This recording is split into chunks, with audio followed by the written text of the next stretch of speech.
FCRA നിയമ ഭേദഗതി സംബന്ധിച്ച് ക്രിസ്ത്യൻ സഭാ പ്രതിനിധികളുമായി ചർച്ച നടത്തി കേന്ദ്ര ന്യൂനപക്ഷകാര്യ മന്ത്രി കിരൺ റിജിജു. നിയമ ഭേദഗതി താൽക്കാലികമായി നിർത്തിവെച്ചതായി മന്ത്രി അറിയിച്ചെന്ന് ലത്തീൻ അതിരൂപത വികാരി ജനറൽ ഫാദർ യൂജീൻ പെരേര കൂടിക്കാഴ്ചയ്ക്ക് ശേഷം പറഞ്ഞു. ഈ സഭാ സമ്മേളന കാലയളവിൽ ഭേദഗതി അവതരിപ്പിക്കില്ലെന്ന് മന്ത്രി ഉറപ്പു നൽകി. നിയമ ഭേദഗതിയുമായി ബന്ധപ്പെട്ട തങ്ങളുടെ ആശങ്കകൾ മന്ത്രിയെ അറിയിച്ചെന്നും ഫാദർ യൂജീൻ പെരേര വ്യക്തമാക്കി. ഈ വിദേശ സംഭാവന സംബന്ധിച്ച് കഴിഞ്ഞ ദിവസം പാർലമെന്റിൽ അവതരിപ്പിച്ച ബില്ല് സംബന്ധിച്ച് വലിയ ആശങ്കകളുണ്ടെന്ന് അദ്ദേഹം മനസ്സിലാക്കി. അതിൻ്റെ വെളിച്ചത്തിലൊരു ചർച്ചയ്ക്കാണ് അദ്ദേഹം സന്നദ്ധമായത്. ഈ നിയമം തൽക്കാലം ഹോൾഡ് ചെയ്തിരിക്കുകയാണ്. ഇതുമായി ബന്ധപ്പെട്ട ചർച്ചകൾക്ക് സന്നദ്ധമാണെന്ന് അറിയിച്ചു. അതോടൊപ്പം തന്നെ ഞങ്ങളുടെ അഭിപ്രായങ്ങൾ അദ്ദേഹം രേഖപ്പെടുത്തി എടുത്തിട്ടുണ്ട്. ഞങ്ങൾക്ക് പ്രതീക്ഷയുണ്ട് അദ്ദേഹം ഇക്കാര്യത്തിൽ നല്ല ഇടപെടൽ നടത്തുമെന്ന്. സഭാ പ്രതിനിധികളുമായി അവരുടെ ആശങ്കകൾ ഗൗരവമായി പരിഗണിക്കുമെന്ന് കിരൺ റിജിജു പറഞ്ഞു. സംസ്ഥാന BJP നേതൃത്വത്തോട് തെരഞ്ഞെടുപ്പിന് ശേഷം ഇവരുമായി വീണ്ടും കൂടിക്കാഴ്ച നടത്താൻ ആവശ്യപ്പെട്ടു. നിയമപരമായി പ്രവർത്തിക്കുന്ന ഒരു സംഘടനയ്ക്കും ബില്ല് കൊണ്ട് ദോഷമുണ്ടാകില്ല എന്നും കേന്ദ്രമന്ത്രി പറഞ്ഞു. I have heard all their concerns and they had raised certain issues before me. I have told them that the Congress party and the Communist party are spreading lots of rumors in Kerala because of the election. If there were no election, they would not have raised this issue. But however, the genuine Christian organizations have raised certain issues.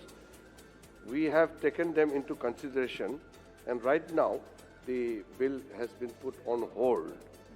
And after election, I will meet them again.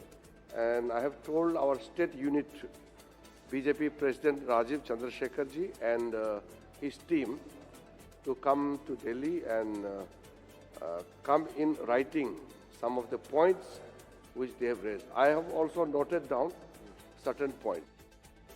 Rinu Sridhar തിരുവനന്തപുരത്തും ചേർന്ന് കൂടുതൽ വിവരങ്ങളുമായി. റിനു, നിയമസഭാ തെരഞ്ഞെടുപ്പിൽ തൊട്ട് മുൻപ് ഉയർന്നു വന്ന FCRA നിയമ ഭേദഗതിയിലെ ആശങ്കകൾ, അത് ക്രൈസ്തവ സഭാ പ്രതിനിധികളിലും ക്രൈസ്തവ സഭകളിലുമൊക്കെ ഉണ്ടാക്കിയിരിക്കുന്ന വലിയ പ്രശ്നങ്ങൾ, അവരുടെ ആശങ്കകൾ, അതാണ് NDA രാഷ്ട്രീയമായി തന്നെ നോക്കിക്കാണുന്നത്. ഒരു പക്ഷേ അത് വലിയ വോട്ട് ചോർച്ചയ്ക്ക് ഇടയാക്കും എന്ന ആശങ്കകൾ ആ ക്യാമ്പിലുണ്ട്. അതുകൊണ്ട് തന്നെ കേന്ദ്രമന്ത്രിയോട് നേരത്തെ ഇടപെട്ട് ആ ബില്ല് താൽക്കാലികമായി ഇത് ചർച്ചയ്ക്ക് എടുക്കരുതെന്ന ആവശ്യം BJP ഉന്നയിച്ചതായി നേരത്തെ അത് സംസ്ഥാന നേതൃത്വം വ്യക്തമാക്കിയതാണ്. ഇപ്പോൾ കേന്ദ്രമന്ത്രിയും പറയുന്നു ആ കാര്യങ്ങളിൽ ഒരു താൽക്കാലികമായി അത് നിർത്തിവെക്കുന്ന സാഹചര്യം ഉണ്ടാകും.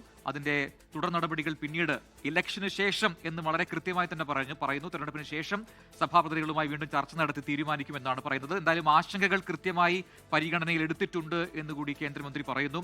ഈ കൂടിക്കാഴ്ചയിൽ ആരൊക്കെ പങ്കെടുത്തു, അതിനുശേഷം സഭാപ്രതിനിധികൾ എന്താണ് പറഞ്ഞത്? റിനു. പ്രജിൻ, നിയമസഭാ തെരഞ്ഞെടുപ്പ് കൂടി മുന്നിൽ കണ്ടുകൊണ്ടാണ് ഇപ്പോൾ ഇത്തരത്തിലുള്ള ഒരു ഇടപെടലിലേക്ക് വന്നത് എന്നുള്ളത് നമുക്കറിയാം.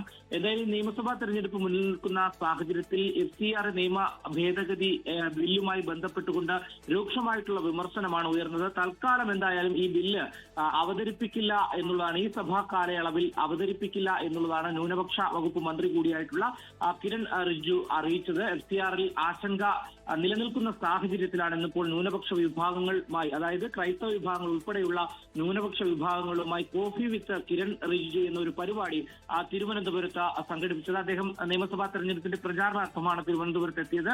അപ്പോൾ ഇവരെയൊക്കെ തന്നെ കാണുന്ന ഒരു സാഹചര്യം, ലത്തീൻ അതിരൂപത പ്രതിനിധിയായിട്ടുള്ള യൂജിൻ പെരേര അടക്കം ഈ കൂടിക്കാഴ്ചയിൽ പങ്കെടുത്തു. ഈ കൂടിക്കാഴ്ചയിൽ എന്തായാലും ഈ പ്രതിനിധികൾ ഇവരോട് കൃത്യമായി തന്നെ അവരുടെ ആശങ്കകൾ പങ്കുവച്ചു മന്ത്രിയോട്. തുടർന്നാണ് കിരൺ റിജിജു പുറത്തേക്ക് വന്ന് മാധ്യമങ്ങളെ ആ മീറ്റിംഗിലെ ഏറ്റവും സുപ്രധാനമായിട്ടുള്ള കാര്യങ്ങൾ അറിയിച്ചിട്ടുള്ളത്. എന്തായാലും സഭാപ്രതിനിധികളുടെ ആശങ്കകൾ ഗൗരവമായി പരിഗണിക്കും എന്നുള്ളതാണ് അദ്ദേഹം മാധ്യമങ്ങളോട് പറഞ്ഞത്. ഉന്നയിച്ച പരാതികൾ കൃത്യമായി രേഖപ്പെടുത്തിയിട്ടുണ്ട്.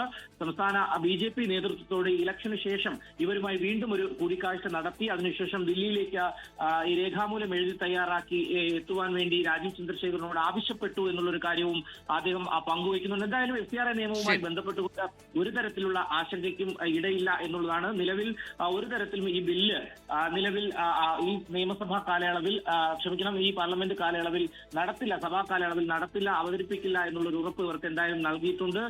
ആശങ്കയ്ക്ക് വിരാമം ഇട്ടു എന്ന് തന്നെ നമുക്ക് പറയേണ്ടി വരും. എന്തായാലും ഇന്നത്തെ പള്ളികളിലെ ദുഃഖവെള്ളി ദിനത്തിൽ ന്യൂനപക്ഷങ്ങൾക്കെതിരായ അതിക്രമങ്ങൾ, അതുപോലെ തന്നെ FCRA നിയമവുമായി ബന്ധപ്പെട്ടൊക്കെ തന്നെ അതിരൂക്ഷമായി രൂക്ഷമായിട്ടുള്ള വിമർശനമാണ് മതമേലധ്യക്ഷന്മാർ എന്തായാലും ഇന്ന് നടത്തിയത്. അതുകൊണ്ട് തന്നെ അതുമായി ബന്ധപ്പെട്ട ഒരു വലിയ വോട്ട് ബാങ്ക് ചോർച്ച ഉണ്ടാകും എന്ന ആശങ്ക ഈ നിയമസഭാ തെരഞ്ഞെടുപ്പ് തൊട്ട് മുൻപ് തന്നെ NDA ക്യാമ്പിലുണ്ട്. BJP അതുകൊണ്ട് തന്നെ ആ വിഷയത്തിൽ ആ രീതിയിൽ ഇടപെടുന്നു. ഇന്നിപ്പോൾ കേന്ദ്രമന്ത്രിയുടെ ഈ കോഫി പ്രോഗ്രാം പോലും അതുമായി ബന്ധപ്പെടുത്തിയാണ് എന്ന് തന്നെയാണ് മനസ്സിലാക്കാൻ കഴിയുന്നത്. റിനു ശ്രീധരാണ് വിശദാംശങ്ങൾ നൽകിയത് തിരുവനന്തപുരത്ത് നിന്ന്.